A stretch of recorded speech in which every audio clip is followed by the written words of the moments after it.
Hello guys, আজকে রাতে রান্না করছি হচ্ছে চিকেন। হঠাৎ ইচ্ছা হলো চিকেন খাওয়ার, তো এখানে এই যে চিকেন।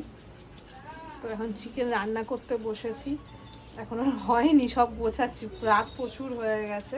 বাবান অনেকটা লেট হয়ে গেছে নিয়ে আসতে, একটা কাজে বেরিয়েছিল তার কারণেই।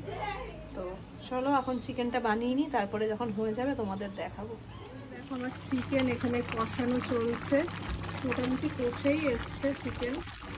এই যে আজকে একটু অন্যরকম করে করছি, এখানে দেখো কাসুরি মেথি।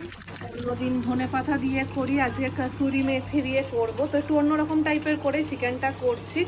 তো রাতটাও অনেক হয়েছে, ফটাফট করার চেষ্টা করছি। বাচ্চাদেরও খিদে পেয়ে গেছে, এখানে সব খেলছে ওরা। তো চলো দেখো এখানে কি করছে এরা। এই দেখো এরা কি করছে এখানে, এই দেখো এদের খেলা চলছিল, হাঁপিয়ে গেছে। এই দেখো, তো চলো আমি চিকেনটা রান্না করে দেখো। ঘুরতে কটা বাজে, 11:20 বেজে গেছে। সব খিদে পেয়ে গেছে এখানে।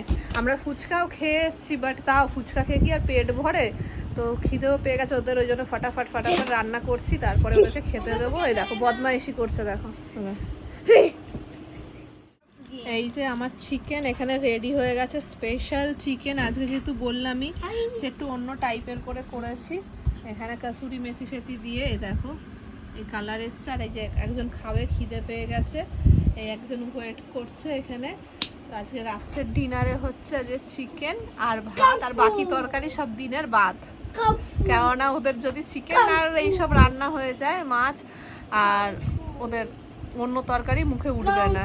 তাই একজন কমফু করছে, দেখো না, তার তরকারিতে কমফু করে দেবে, তরকারি উড়ে চলে যাবে। এই দেখো বসো, চলো হয়ে গেছে কমফু। তো চলো গুড নাইট, আবার দেখা হবে সুন্দর একটা অন্য ব্লগের সাথে।